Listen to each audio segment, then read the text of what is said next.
Let me say it again. Don't mess with Earth! As far as we know, all human life started on Earth, and all human life lives on Earth. In fact, the only life we have discovered so far is from Earth.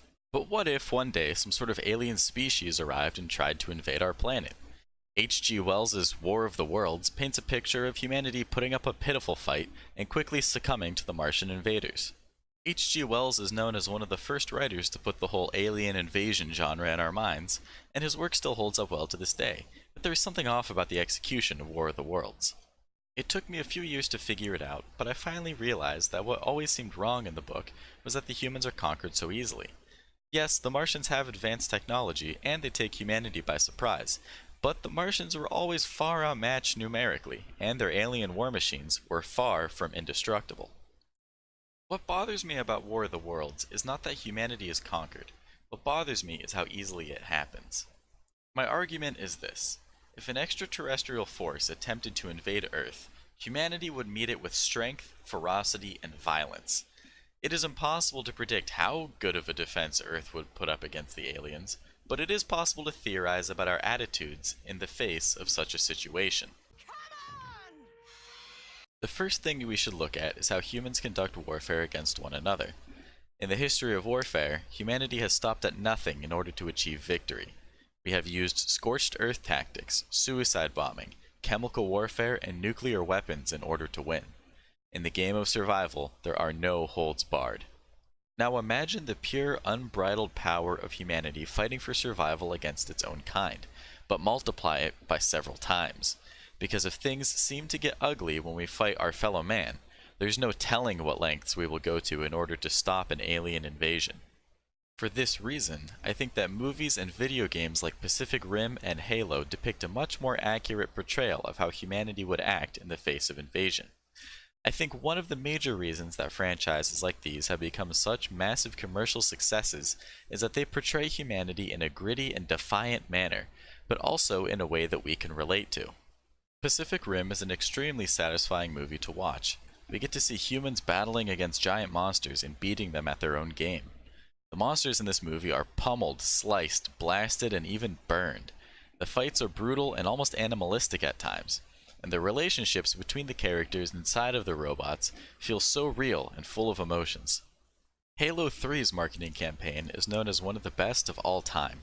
With the tagline, "Finish the fight," and some sweet footage of Master Chief kicking ass, it was hard to not join the bandwagon, and many new players became fans because of this. But the real heart and soul of the Halo 3 marketing campaign was the Believe trailers. The genius of these trailers was that they acted like the war against the aliens actually happened. The trailers showed a handmade 3D diorama of an iconic battle from the war, complete with disturbingly realistic detail. You see the fear, anger, and other emotions of the soldiers in what could pass for a diorama of an actual historical battle. This, coupled with some emotional music and brilliant camera work, created a brief snapshot in gaming history that many gamers like myself will never forget. The trailers also featured well-scripted and acted interviews of veterans of the war. They describe their battles and experiences during the war and reflect on what would have happened if Master Chief had not rescued them. You can really see the emotion in the eyes of the actors. You can see their pain. And even though this is all fictional, it is still able to make me believe, if just for a moment, that this war actually happened. These details made the war that you, the player, fought through feel that much more real, and gave you a sense of purpose in the game. It made the players feel like they were actual war heroes. These trailers were somber and not overdone, as if giving respect in an actual war documentary. The tagline for Mass Effect 3's marketing campaign was "Take Earth Back." In the Mass Effect trilogy, you are out to save the entire galaxy, but Earth is the one planet that hits the hardest when the Reaper invasion comes. Sure, you're allied with plenty of aliens, and it is sad when their planets get destroyed, but when Earth itself is threatened, the adrenaline pumps in and the fight becomes real. It's important for games and movies to include elements like these. In a world of division and hatred, having a common enemy, even if it's just fictional, brings us together as a species. Some may think it's flat and boring character design when the alien menace is some sort of mindless foe or is pursuing the destruction of humanity for some singular purpose, but I don't think that's the point. I think the point is that we see humanity come together as one, to fight pure evil and have no reservations or debate about it. One of the best examples of this is the Doom franchise. Here we see humanity threatened not by aliens, but by hell itself. Demons flood out of a portal, and it falls to one human to stop them. These games are known to be brutally violent, especially in the 2016 version, but I think it's okay and even cathartic to have this level of violence in a game. The enemy is demons, evil, deadly, remorseless demons. So when the main protagonist saws a Hell Knight in half with a chainsaw, or stomps the head off an imp, the player doesn't wince or feel bad about it. The player just feels satisfied that another piece of objective evil has been eliminated. The Warhammer 40k franchise excels at this style of storytelling and gameplay. Mankind stands alone in the galaxy, against hordes of aliens and demons looking to destroy every last human they can find.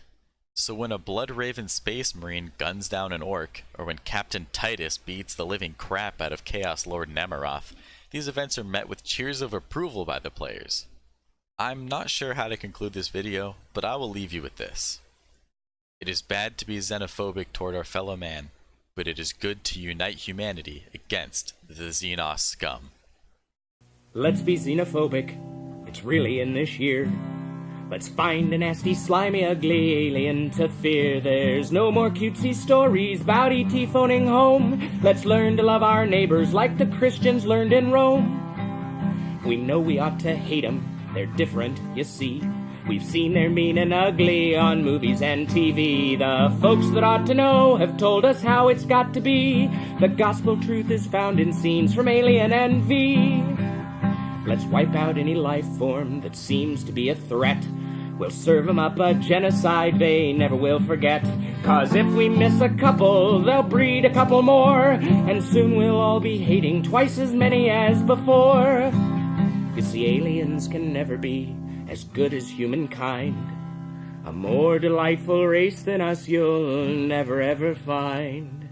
So step aside, you star slime, we're ready for your worst. We know you want to beat us, enslave us and defeat us, oppress us and browbeat us unless we get you first.